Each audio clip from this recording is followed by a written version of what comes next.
Welcome to the Lions Review. Today we're looking at the Blackview BV-SW01 smartwatch. I'm going to compare this to the last two that I just did for Umidigi, the Umidigi UWatch3, the Umidigi UWatch3, and of course, comparing all of them to my Fitbit and seeing how they all come out. So let's take a look at this one. For starters, it's a square screen rather than a round screen. Let's take a closer look. Here's everything that comes in the box. You get this VIP card that tells you how to put your strap on. Not too hard, really. Here's your manual. Again, pretty thick manual, but different languages. So your first section just has all your English instructions on it, a few warnings, and just, navigation on the watch. And here's your power cord, again, very identical to what you get with the Umidigi UWatch3, almost exactly the same, and it charges exactly the same as well. You just slap it on the back there with those magnets and charge it up. And then this all comes in a pretty simple packaging. You get this simple strap, works the same way as the GT, a single button for going back, and then there's your dial face. I will say the dial faces on here are very simple compared to the other ones. So here's your steps, distance, your calories, and then your summary. And so if you swipe down, swiping up, you're going to get your messages. If you click on any of those, it'll give you the full message. I was just playing around to see how many I could actually get on here. Message count is 10 for this, 12 for the GT, 3 for the UWatch3, so not as good as the GT, but not as bad as the UWatch3. Here you get your different programs. Again, those are set through the app, and you can have up to 8 of them. I think I only got 7 of them on here right now, though. And your heart rate monitor, this one gives you, the number. It gives you a little graph down there as well. And then you have this Relax, which was also on the Fitbit. So this is the first watch that has it from these manufacturers. The alarm, I'm not sure why they even put that on there, because you can't set it from here. But you have the music control, so they added that back on it. They took some things off, but they added this back. And you have your timer, which is both a stopwatch and then you can set a timer. And timer, you can actually set the number of minutes in seconds, unlike the UWatch3, which gives you like 8 different settings, I think. I'm just being careful here because I'm always afraid I'm going to hit that start before I want to. So we're going back here. We can go into settings. I'll show you the 4 different watch faces you can have. You can see they kept them very simple. At least in my opinion, they are. And this one I thought was okay as well. I think I actually used it initially at first. So going back in the settings, I'll show you what they call the dimming, what really is your brightness. There's a maximum. There's the lowest setting, and then I usually just keep it on the medium between the two. About just gives you version, MAC address, and then you have this shut down to completely turn off the watch if you want. Sports record, you can see I rode my bike today. Gives you the time that I did it too.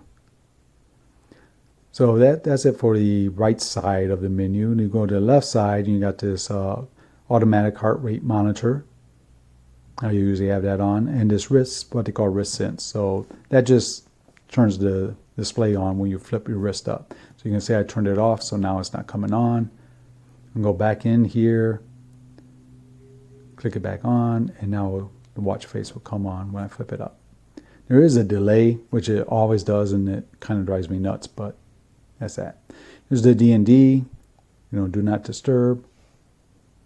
And then here's your Find My Phone. Not sure if you want to hear that buzzing or not, but the phone is vibrating when I press that. So there you have it. That's the functions they give you on this side of it. And that's pretty much it all together. So at this point, I usually show you the app. This one actually uses the very Fit Pro app, which is the same as the GT. So check that review out if you want to see the app. I don't want to extend this any longer. You guys are probably tired of 10-minute plus videos anyway. So there you have it. It's very similar to what I've shown you before, a basic tracker, right? Accuracy is there, pretty much on par with the GT, just slightly off from the Fitbit, and not enough to be too concerned about. Even though I guess the calorie count was kind of interesting because it was maybe about a dozen off. So maybe it'll cause you to work out a little bit more if you're counting calories. The Relax was added onto this, but I really never really used that with this or even my Fitbit, because it also had that. They did put the music controls back on here, which is good. I kind of like the music controls. The weather's gone though, so no more weather. The other thing is, again, 10 messages instead of a dozen, but it's still better than the 3 that you got with the UWatch2. So this is the square one out of the watches that I review instead of a circle face.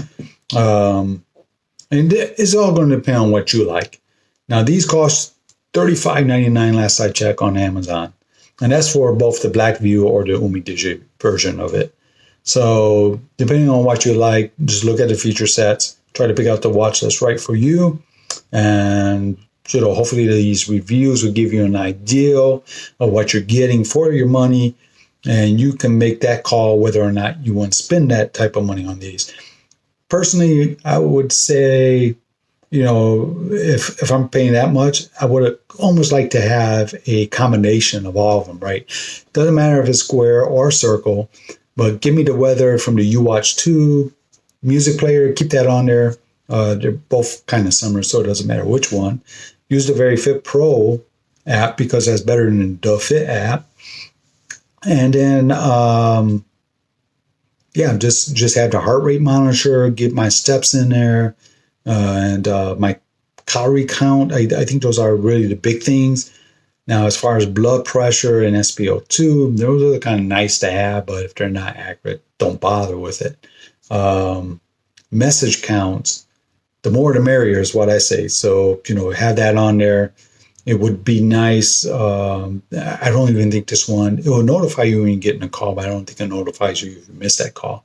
It does allow you to decline the call though, as I found out. So, those are nice to have things. Bands, maybe a choice of 2 bands. I think they also give you like a choice when you buy them if you want a different color band. So again, there you have it. I'm going to wrap this up. If I do end up getting another smartwatch, I'll probably just add it to the series. I know the Blackview X1, I think it is coming out, but that's like a $70 watch. So, unless they're willing to send me one for review, I may not have that one. But, I'm in contact with them, so we'll see. We'll see how it pans out. And hopefully these reviews have helped you out if you're looking at these watches to give you an idea of what you're going to get. So until next time, take care. See you all later.